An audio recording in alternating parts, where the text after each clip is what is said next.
नमस्कार विद्यार्थी मित्रांनो, आज आपलं 6वं लेक्चर आहे रोटेशनल डायनामिक्सचं। आपण शेवटीच्या 5 लेक्चरमध्ये जे टॉपिक्स पाहिलेत आणि बऱ्याच जणांचे जे टॉपिक्स मिस झाले असतील तर ते मागच्या लिंक्स ओपन करून ते 5 टॉपिक कंप्लीट करून घ्यावे। आज आपण पुढच्या कंटेंटकडे जाणार आहेत रोटेशनल डायनामिक्समध्ये। तर त्या कंटेंटचं नाव आहे मोमेंट ऑफ इनर्शिया। तर मोमेंट ऑफ इनर्शिया काय, या अगोदर आपण लिनियर टर्ममध्ये इनर्शिया काय आपण पाहिलं होतं। तर इनर्शिया ही एक अशी प्रॉपर्टी आहे ज्याला आपण inability to change its condition of the motion असं म्हणतो। म्हणजे एखाद्या ठिकाणी एखादा ऑब्जेक्ट आहे, तर त्या ठिकाणी जर त्याला एक मोमेंटम भेटलं, तर मोमेंटम भेटल्यानंतर तो ऑब्जेक्ट त्या मोमेंटमनं काय होतो, मूव्ह होतो। म्हणजे काय होतो, त्याची ability to maintain the motion असं सुद्धा आपण त्याला ऑप्शनलमध्ये सांगू शकतो। आता जर सांगायचं असेल मोमेंट ऑफ इनर्शिया काय, तर मोमेंट ऑफ इनर्शिया ही एक प्रॉपर्टी आहे कोणती, ज्यावेळेस बॉडी ही रोटेट होते कशाच्या, एखाद्या ॲक्सिसच्या भोवती। तर ज्यावेळेस एखादी बॉडी ही एखाद्या ॲक्सिसच्या भोवती रोटेट होते, तर त्यावेळेस आपण त्या ठिकाणी त्या कंटेंटला मोमेंट ऑफ इनर्शिया असं म्हणतो। आता मोमेंट ऑफ इनर्शिया पाहताना आपण काही जे एक्झाम्पल्स घेऊन सांगणार आहेत की मोमेंट ऑफ इनर्शिया काय किंवा मोमेंट ऑफ इनर्शियावर कोणकोणते फॅक्टर अफेक्टिंग आहेत ते हे डिटेलमध्ये पाहणार आहेत। फॉर एक्झाम्पल आपण 2 बॉल घेतले आणि दोन्ही बॉलचं जर रेडियस जर सेम असेल, ओके, आणि ते दोन्ही बॉल आपण काय केले, एका सेम वेलॉसिटीनं थ्रोन केले असतील, तर थ्रोन केल्यानंतर जर एक बॉल हा 10 मीटर डिस्टन्स कव्हर करायला आहे आणि दुसरा जो बॉल आहे तो जर 20 मीटर जर डिस्टन्स कव्हर करत असेल, तर आपण जर सांगितलं की मोमेंट ऑफ इनर्शिया जास्त कोणाचा आहे, तर ऑब्वियसली आपण सांगू शकतो की जो बॉल हा जास्त डिस्टन्स कव्हर करतो, म्हणजे ज्यावेळेस आपण थ्रोन केला तर त्यावेळेस त्या बॉलचा मोमेंट ऑफ इनर्शिया हा जास्त असेल। का? कारण तो इनर्शियामुळे काय झाला, जास्त पुढे गेलेला आहे आणि जो मागे आहे तर त्याचा इनर्शिया कमी आहे, असं आपण कंपेअर करतो। मग कोणकोणते असे फॅक्टर असतील की ज्याच्यावर मोमेंट ऑफ इनर्शिया डिपेंड आहे, हे आज आपण डिटेलमध्ये पाहणार आहेत। तर सगळ्यात अगोदर मोमेंट ऑफ इनर्शिया कळाला असेल तुम्हाला, तर मोमेंट ऑफ इनर्शिया हा एक रोटेट होणाऱ्या बॉडीचा किंवा एखाद्या ॲक्सिसच्या भोवती रोल होणाऱ्या बॉडीला जो मोमेंट जी गेन होते, तर त्या ठिकाणी जो इनर्शिया प्रोड्यूस होतो त्याला आपण मोमेंट ऑफ इनर्शिया म्हणतो। तर विद्यार्थी मित्रांनो, मोमेंट ऑफ इनर्शिया कशावर डिपेंड आहे हे कळण्यासाठी मी काही उदाहरण घेऊन तुम्हाला सांगतो। पहा, या ठिकाणी काय केले, पहा मी 2 व्हील्स घेतल्या। एक व्हील घेतली पहा सायकल व्हील आहे आणि दुसरी व्हील आहे ट्रक व्हील आहे, ओके। तर सायकल व्हीलचं जे वेट किंवा जे मास सांगितलं आपण या ठिकाणी, तर मास 2 kg घेतले मी आणि जे ट्रक व्हीलचं जे मास आहे तर ते 20 kg आहे। तर आता आपल्याला माहिती आहे हे 2 kg आणि हे 20 kg, म्हणजे याचा अर्थ ट्रक व्हीलचं जे मास आहे ते ऑब्वियसली काय, जास्त आहे। त्यानंतर मी या दोन्ही ज्या व्हील्सला आहे ज्यावेळेस रोल डाऊन करायलो किंवा त्या ठिकाणी मूव्ह करणार आहे, तर दोन्हीही त्या व्हीलची जी व्हेलॉसिटी आहे म्हणजे ती कॉन्स्टंट मेंटेन केलेली 20 मीटर पर सेकंड 20 मीटर पर सेकंड।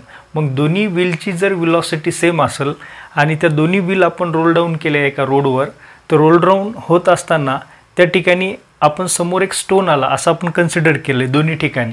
तर स्टोन आल्यानंतर आपण सांगितलं की ही सायकलची व्हील जेव्हा या स्टोनवरून जाईल किंवा स्टोनला जाऊन ऑब्स्ट्रॅकल होईल त्या ठिकाणी स्टोनचा, तर त्यावेळेस सायकलची व्हील इथे येऊन थांबून जाईल।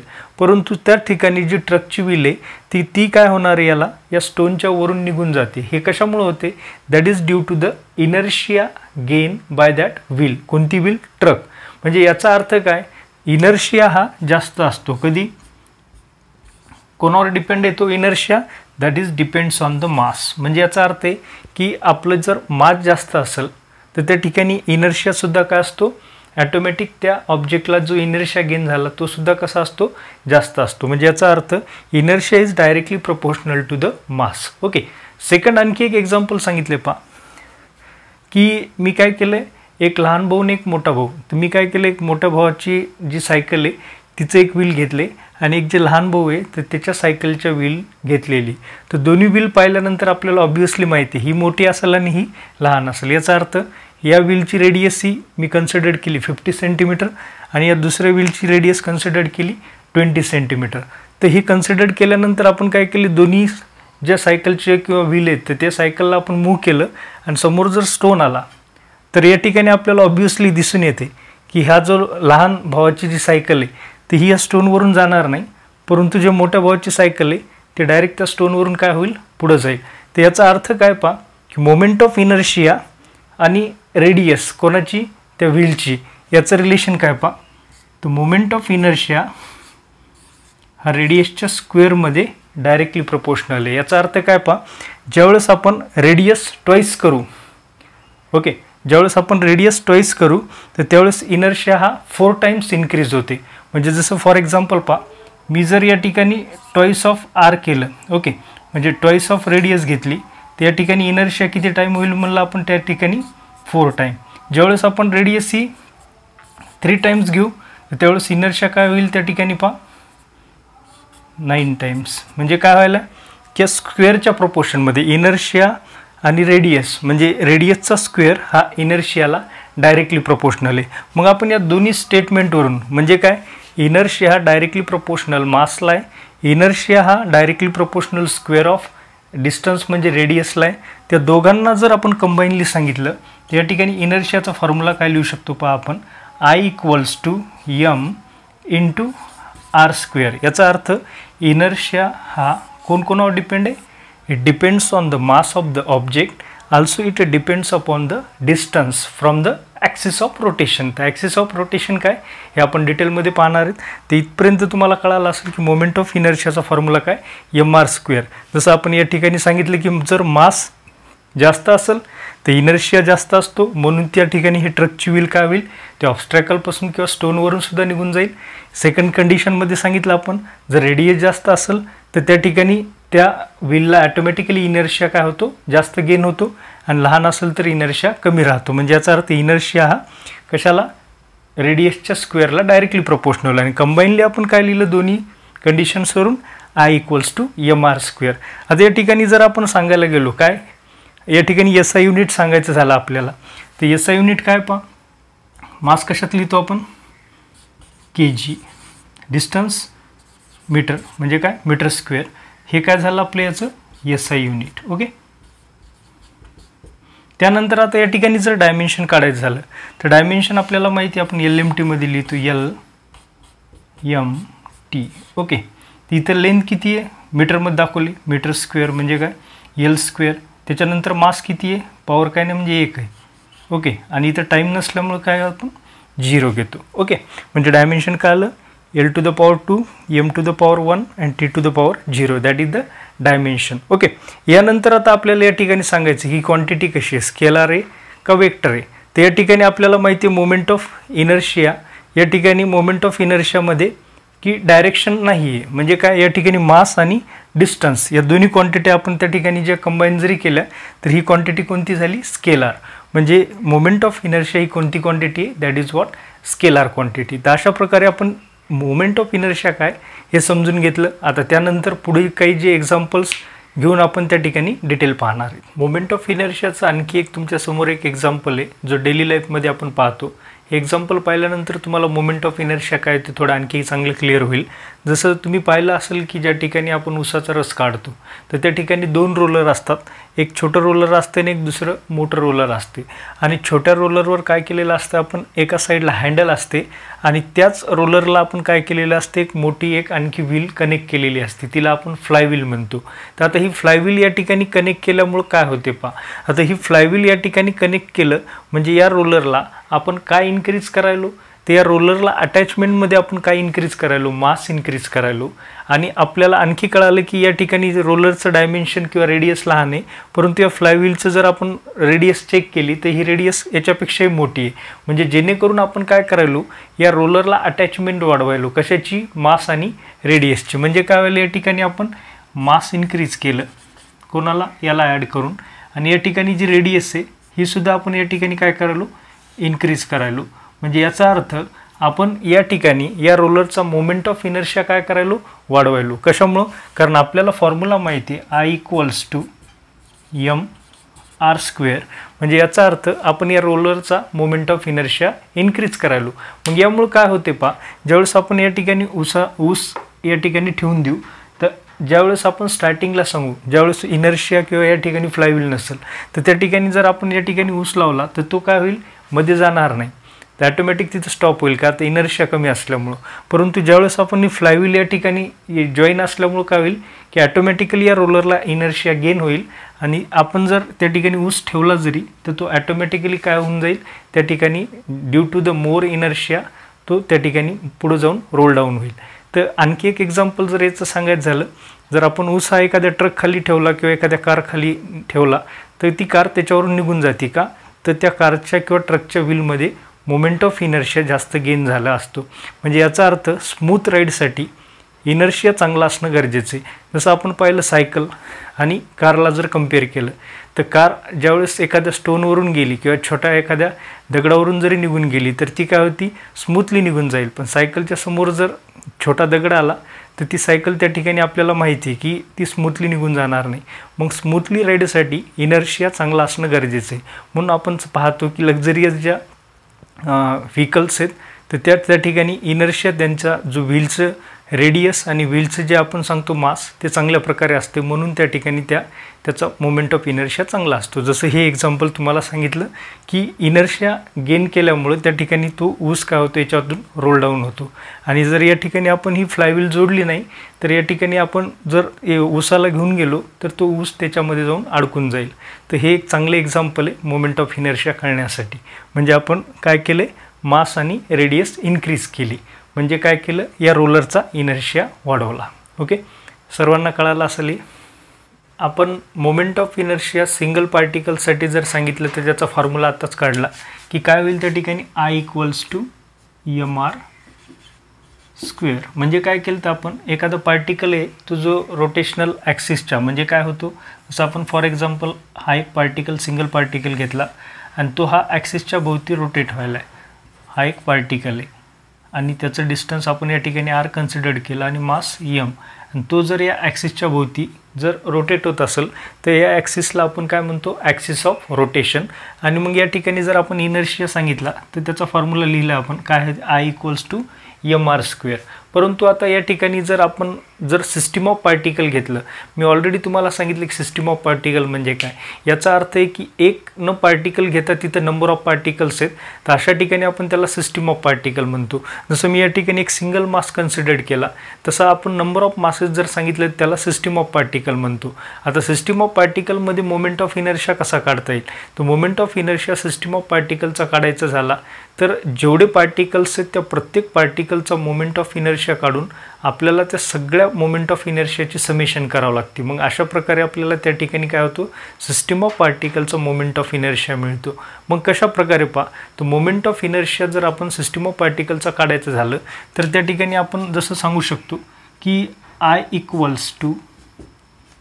I1 + I2 असे खूप असतील तर आपण डॅश अप टू IN, म्हणजे जेवढे पार्टिकल्स आहेत त्या सगळ्या पार्टिकलला काय करणार आपण, त्या सगळ्या पार्टिकलची समेशन करणार. म्हणजे कसं पहा, आता मी या ठिकाणी n नंबर ऑफ पार्टिकल्स आहेत असं कन्सिडर केलं. मग आता या ठिकाणी हा फॉर्म्युला कसा होईल, I1. आता आपल्याला माहिती आहे इनर्शियासाठी जनरल फॉर्म्युला काय, mr². म्हणजे आपण काय घेणार इथं पहा, m1 r1², I2 म्हणजे काय, m2 r2² up to dash n number म्हणजे काय, mn rn². तर अशा प्रकारे आपण हे सगळे लिहिले. म्हणजे जर आपल्याला टोटल मोमेंट ऑफ इनर्शिया सांगायचं असेल कधी सिस्टीम ऑफ पार्टिकल, म्हणजे काय, एक पार्टिकल नाही घेतला आपण, त्या बॉडीवर सगळ्या ठिकाणी पार्टिकल्स आहेत, तर म्हणजे त्या ठिकाणी त्या सगळ्या पार्टिकलचा जो मोमेंट ऑफ इनर्शिया इंडिव्हिज्युअल काढून सगळ्याची आपण काय करावं लागते, समेशन. आता याला आपण जनरली जर लिहायचं असेल तर आपण मॅथमॅटिकली याला काय करू शकतो, आपल्याला माहिती आहे आपण समेशनच्या साईनमध्ये याला दाखवू शकतो. समेशन ऑफ काय लिहिणार इथं, mi ri². आय आपण एक व्हेरिएबल घेतलं पण काय सांगितलं, I varies from 1 to n. म्हणजे या ठिकाणी काय लिहू शकतो आपण, I = 1 to I = n. म्हणजे moment of inertia system of पार्टिकलचा काढायचा झाला तर आपण या फॉर्म्युलेच्या साहाय्यानं काढू शकतो. काय करायचं, डायरेक्ट समेशन करायचं सगळ्या पार्टिकल कुठून 1 पासून ते n पर्यंत त्या सगळ्या पार्टिकलच्या इनर्शियाची. म्हणजे आपल्याला काय गेन होतो, moment of inertia about that system. Okay, म्हणजे त्या ॲक्सिसच्या भोवती त्या मोमेंट ऑफ इनर्शिया आपल्याला गेन होऊन जाईल. ओके, मी एक एक्झाम्पल देतो तुम्हाला सिस्टीम ऑफ पार्टिकलचं. पहा, एक सोपं एक्झाम्पल आहे. मी काय केलं पहा की नंबर ऑफ पार्टिकल कन्सिडर केले एका ॲक्सिसच्या भोवती मूव्ह होत असताना, म्हणजे एक सिस्टीम कन्सिडर केली. फॉर एक्झाम्पल हा एक आहे मास, याला म्हणू आपण m1. ओके, हा एक मास आहे, या मासला आपण m2 कन्सिडर करू आणखी एक मास आहे, या मासला आपण M3 कन्सिडर करू. ओके, आणि प्रत्येक या मासचा आपण काहीतरी एक व्हॅल्यू घेऊ. M1 आपण घेऊ 1 kg, M2 कन्सिडर करू 2 kg आणि M3 कन्सिडर करू 3 kg.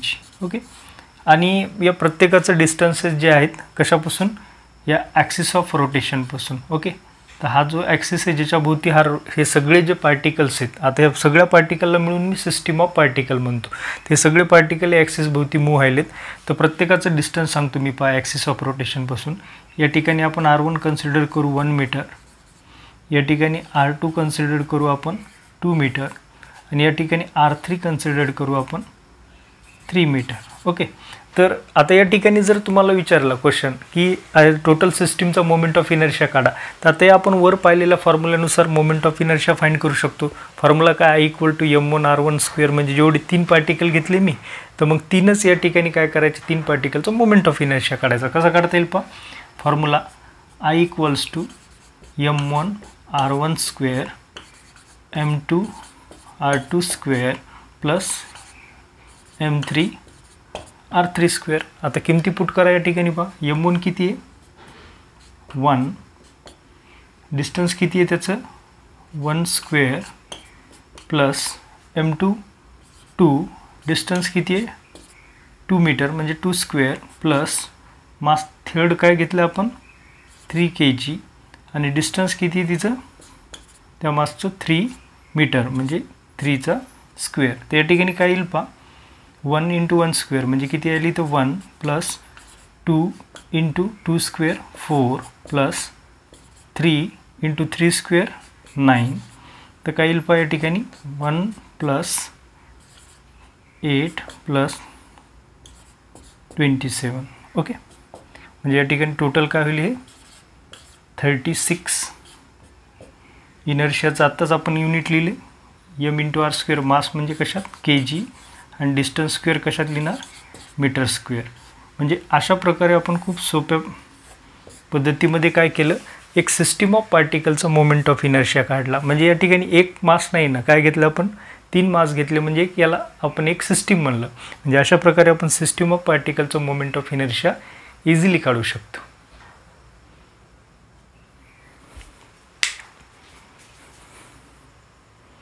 तर मित्रांनो आपल्याला बुकमध्ये moment of inertia of a uniform ring find करायला सांगितलं आहे. तर ते कशा प्रकारे काढलं तर काय केलं की moment of inertia of a ring म्हणजे या ठिकाणी मी एक रिंग कन्सिडर केली, त्या रिंगचं मास मी m कन्सिडर करतो. टोटल जे मास आहे ते कॅपिटल M म्हणतो मी, आणि रिंगची जी डिस्टन्स आहे म्हणजे त्या ठिकाणी जर मी रेडियस जर म्हणलं तर रेडियस किती कन्सिडर करतो r. कारण प्रत्येक जे मास आहे जे आता जेवढे मास असणार आहे ते मास हे किती डिस्टन्सवर आहे r डिस्टन्सवर. म्हणजे त्या ठिकाणी डिस्टन्स कॅपिटल R कन्सिडर केलं. अबाउट ॲन ॲक्सिस म्हणजे या ॲक्सिसच्या भोवती आपण रिंग काय व्हायली रोटेट व्हायली असं कन्सिडर केले. Which passes through the centre of mass म्हणजे हे जो पॉईंट आहे हा पॉईंट या ठिकाणी काय झाला सेंटर ऑफ मास आहे कशाचा रिंगचा. And it's perpendicular. आता आपण पाहिलं हा ॲक्सिस जो आहे तो ह्या रिंगचा जो प्लेन आहे त्या प्लेनला कसा आहे परपेंडिक्युलर टू द रिंग. म्हणजे हा जो ॲक्सिस आहे त्या रिंगला कसा आहे परपेंडिक्युलर आहे कशाला रिंगच्या प्लेनला.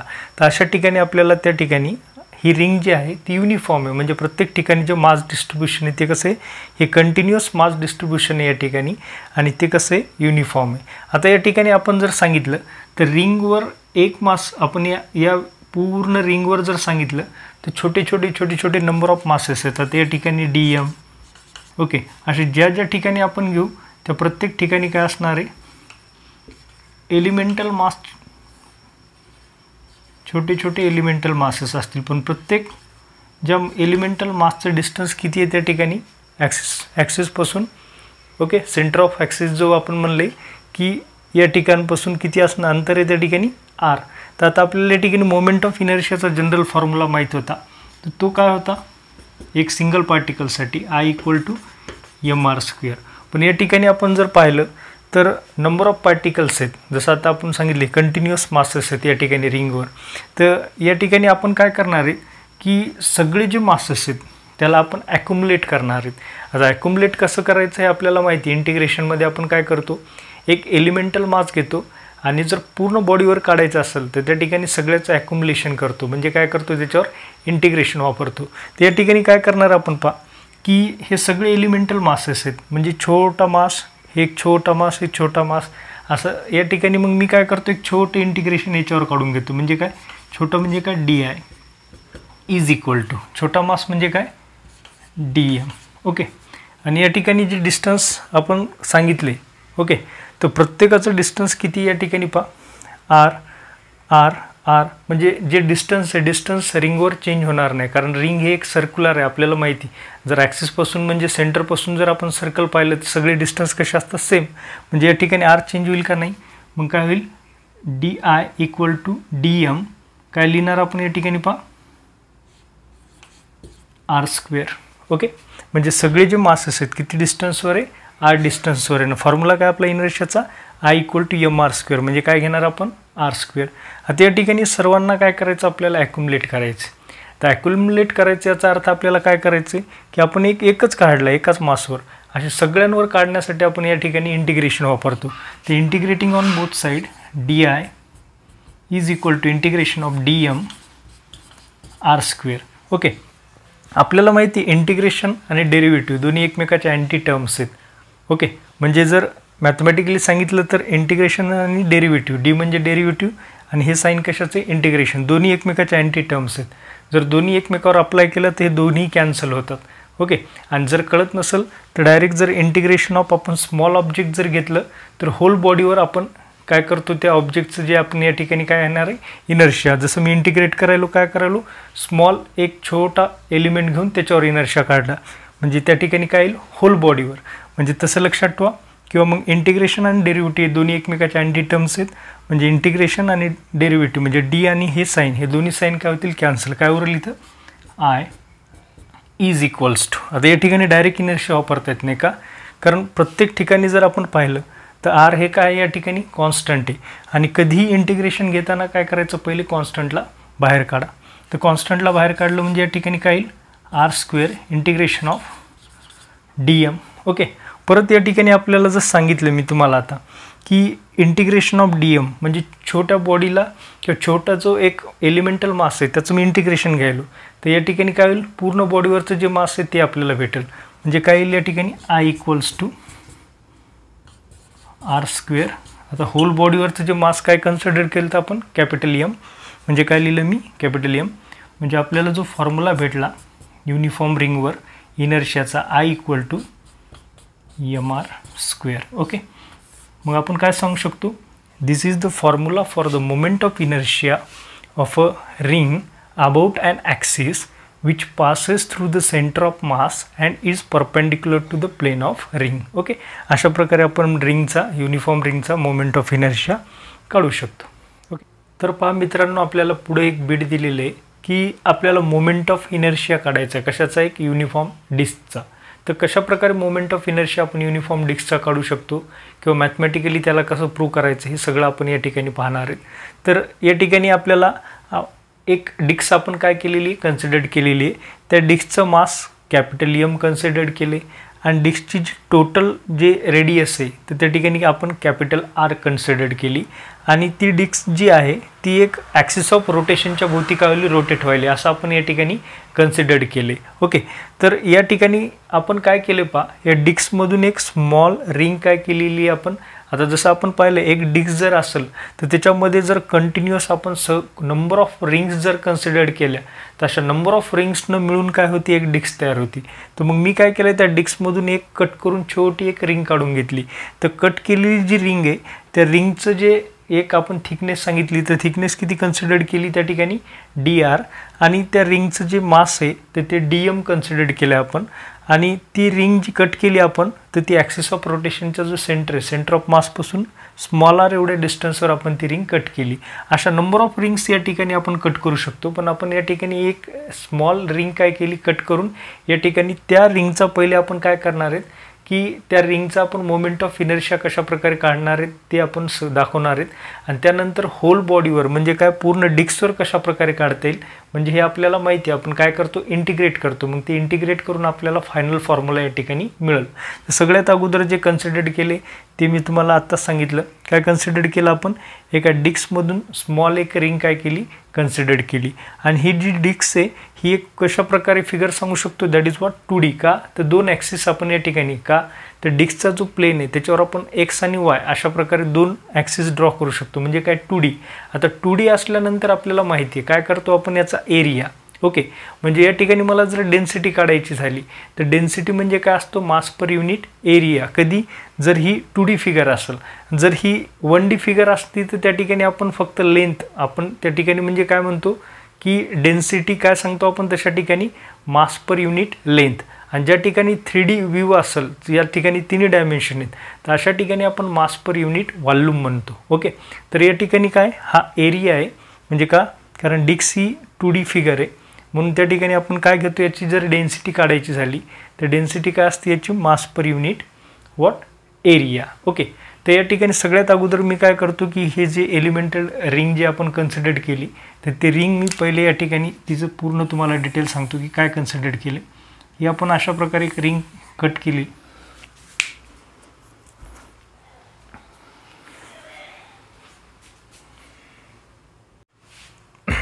तर लक्ष द्या या ठिकाणी आपण काय केलेले की या डिस्कमधून जी रिंग बाहेर काढली तर रिंग आपण या ठिकाणी अशा प्रकारे मी तुम्हाला इथं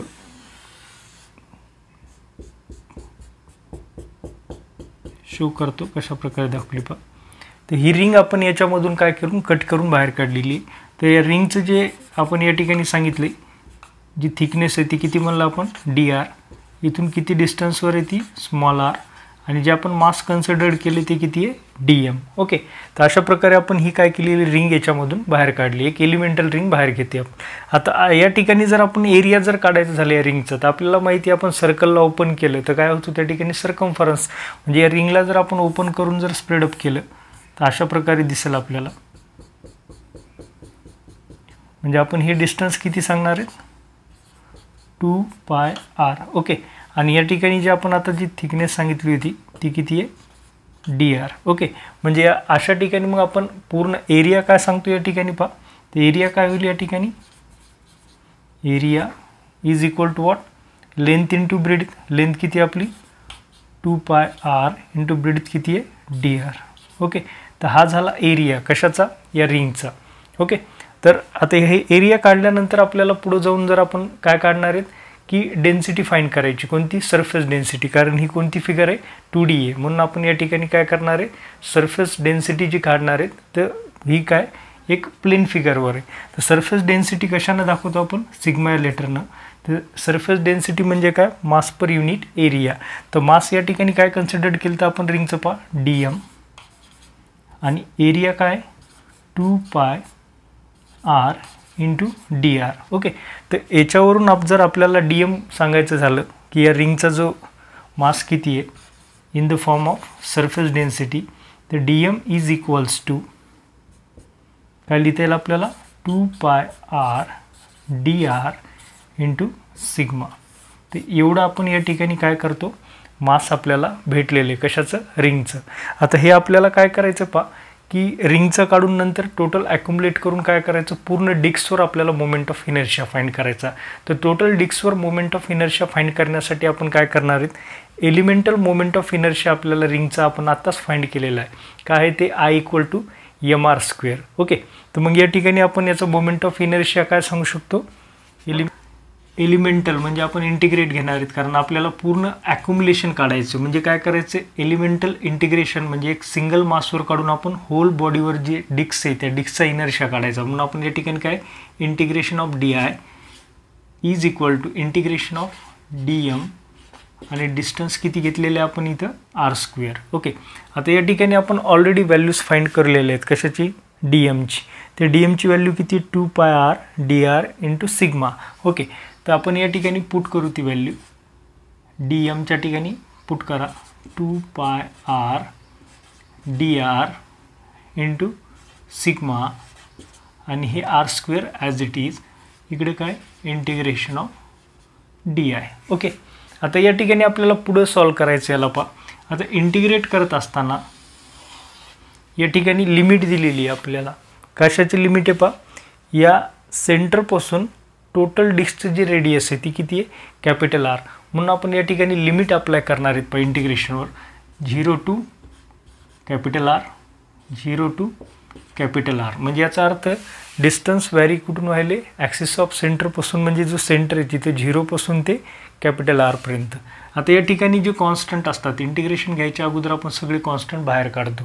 तर या ठिकाणी कोणकोणते कॉन्स्टंट्स आहेत 2 कॉन्स्टंट आहे, पायसुद्धा एक कॉन्स्टंट आहे. ओके. त्यानंतर या ठिकाणी आर व्हॅरी व्हायला म्हणल्यानंतर आर कॉन्स्टंट नाही आहे. त्याच्यानंतर डेन्सिटी, ओके, सरफेस डेन्सिटी. तर या ठिकाणी आपण सरफेस डेन्सिटी काय होणार आहे, कॉन्स्टंट आहे, कारण आपण जी डिस्क घेतलेली तिला आपण कसं कन्सिडर केले, युनिफॉर्म, म्हणून डेन्सिटीसुद्धा काय कॉन्स्टंट आहे. आता या ठिकाणी उरलेल्या टर्म्स काय आहेत आर इंटू आर स्क्वेअर, म्हणजे काय आर क्यूब इंटू हे डी आर. ओके. तर ह्या टर्म्स आपण इंटिग्रेटमध्ये रिमेनिंग्स आहेत. ओके. आता या ठिकाणी जर आपल्याला फाइंड करायचं झालं, इकडे काय लिहिले, इंटिग्रेशन ऑफ डी आय आहे. आता या ठिकाणी आपल्याला इंटिग्रेट वापरायचं झालं तर इंटिग्रेट वापरल्यानंतर काय, इंटिग्रेशन ऑफ डी आय. आता सांगितलं तुम्हाला इंटिग्रेशन आणि डेरिव्हेटिव्ह दोन्ही एकमेकाच्या काय अँटी टर्म्स आहेत. किंवा तसं नाही कळालं तर स्मॉल एलिमेंटलचं जर इंटिग्रेशन गेलं तर होल बॉडीवर येते. म्हणजे काय लिहिणार, capital I is equal to 2 pi sigma. Okay. आता integration, okay, integration of R cube into D R. ते इंटिग्रेशन म्हणजे एखाद्या आपण व्हॅरिएबल्सचं घ्यायलो, म्हणजे x⁻n असेल तर इंटिग्रेशन काढताना x⁻n+1 अपॉन n+1, म्हणजे याचा अर्थ काय होईल इथं r⁴ अपॉन 4. तर हे इंटिग्रेशन आहे कशाचं, आर क्यूबचं. आणि लिमिट या ठिकाणी आपल्याला दिली 0 टू आर. तर आता आपण सगळ्यात अगोदर लिमिट पुट करू. तर लिमिट पुट करताना I equal to 2 pi sigma. तर लिमिट पुट करत असताना upper limit minus lower limit अशा प्रकारे आपण पुट करतो. अप्पर लिमिट काय R, capital r⁴ upon 4 minus, नंतर मायनस काय लोअर लिमिट 0⁴ अपॉन 4. ओके. तर या ठिकाणी 0⁴ अपॉन जे 4 आहे ते याचं काही मिनिंग नाही आहे, म्हणून आपण याला या ठिकाणी काय लिहू शकतो I equal to 2 pi sigma. काय रिमेनिंग उरल फक्त इथं r⁴ अपॉन 4. ओके. तर हे या ठिकाणी रिमेनिंग राहील. आता या ठिकाणी तुम्हाला सांगायचं झालं, आता आपण सगळ्यात अगोदर कशावर काढलो तर रिंगवर. ओके. तर रिंगची डेन्सिटी आपण त्या ठिकाणी सांगितली होती, पण या ठिकाणी आपण इंटिग्रेट केल्यानंतर जे टोटल जे बाहेर काढला सिग्मा, तर हा सिग्मा कशावर घेणार आहेत आपण, होल त्या डिस्कवर. त्या होल डिस्कचं जर आपल्याला डेन्सिटी फाइंड करायची असेल तर या ठिकाणी आपण ती होल डेन्सिटी काय सांगणार आहेत sigma is equals to mass per unit area. तर या ठिकाणी एरिया काय पाय r². ओके. कारण डिस्क कशी आहे, सर्क्युलर आहे आपल्याला माहिती, म्हणजे मास किती m आणि एरिया ऑफ आपल्याला माहिती आहे काय घेणार डिस्कचा त्या ठिकाणी पाय r². म्हणजे या ठिकाणी मी सिग्माला रिप्लेस करून काय लिहिणार m अपॉन पाय r². तर काय ते आय इक्वल्स टू 2 पाय ॲज इट इज. सिग्माला रिप्लेस करून काय लिहिणार या ठिकाणी m upon pi r². Okay. आणि या ठिकाणी r² upon 4 as it is, sorry r⁴ upon 4. Okay. तर या ठिकाणी काय कट होते सॉरी पाय गेट कॅन्सल. त्याच्यानंतर ओके. आणि r² आणि इथे एक r² रिमेनिंग आहे, मीन्स काय उरले I equal to m r² upon आपल्याला काय भेटले, moment of inertia of a disk about an axis which is passing through the center of mass and perpendicular to the plane of disk. किती आलं आपलं I equal to mr²/2. आणखी एक तुम्हाला सांगायचं झालं तर मोमेंट ऑफ इनर्शिया हा कशावर डिपेंड असतो, द डिस्ट्रीब्युशन ऑफ मास. जसं आताच आपण पाहिलं रिंग आणि डिस्क, तर काय सांगितलं मोमेंट ऑफ इनर्शिया दोघांचा फाइंड केलेला आहे. तो moment of inertia of ring किती आला होता, okay, that is what I equals to M R square. Okay.